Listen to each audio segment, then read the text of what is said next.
ప్రజా ఫిర్యాదుల పరిష్కార వేదిక కార్యక్రమంలో అందిన అర్జీలకు సత్వరం పరిష్కారం చూపాలని జిల్లా జాయింట్ కలెక్టర్ రాహుల్ మీనా అధికారులను ఆదేశించారు. జిల్లా స్థాయి పీజీఆర్ఎస్ కార్యక్రమం సోమవారం కాకినాడ కలెక్టరేట్ వివేకానంద హాల్లో జరిగింది. ఈ కార్యక్రమంలో జేసీ రాహుల్ మీనా, జిల్లా రెవెన్యూ అధికారి J Venkatrao, housing PD NVV Satyanarayana, Kakinada ప్రభుత్వ సామాన్య ఆసుపత్రి అడ్మినిస్ట్రేటివ్ అధికారి Sridhar, BC corporation EDA Srinivas, CPO P Trinath ఇతర అధికారులతో కలిసి హాజరై కాకినాడ చుట్టుపక్కల నుంచి వచ్చిన ప్రజల నుంచి దరఖాస్తులను, అర్జీలను స్వీకరించారు. ఈ అర్జీలను ఆయా శాఖల అధికారులకు సూచిస్తూ వాటిపై సత్వరం సమగ్రమైన విచారణ చేపట్టి తగిన పరిష్కారం అందించాలని అధికారులను ఆదేశించారు. బియ్యం కార్డు మంజూరు, కార్డులలోని పేర్లు మార్పులు చేర్పులు, పింఛన్లు, ఉద్యోగ ఉపాధి అవకాశాలు, ఇళ్ల స్థలాలు, భూమి వివరాలు ఆన్లైన్లో నమోదు, రీసర్వే, ఆక్రమణల తొలగింపు, డ్రైన్ కాలువల్లో పూడిక తొలగింపు, పారిశుద్ధ్యం వంటి అంశాలకు చెందిన మొత్తం 418 అర్జీలు అందాయి.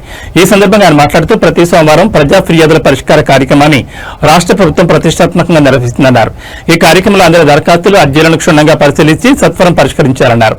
ఆయా శాఖల్లో నమోదైన అర్జీలపై అధికారులు ప్రత్యేక దృష్టి సారించాలన్నారు. జిల్లా స్థాయి అధికారి ఆడిట్ చేసి నివేదిక పంపించిన తర్వాత వాటిని రాష్ట్ర స్థాయిలో ఆడిట్ కి పంపించడం జరుగుతుందని ఆయన తెలిపారు.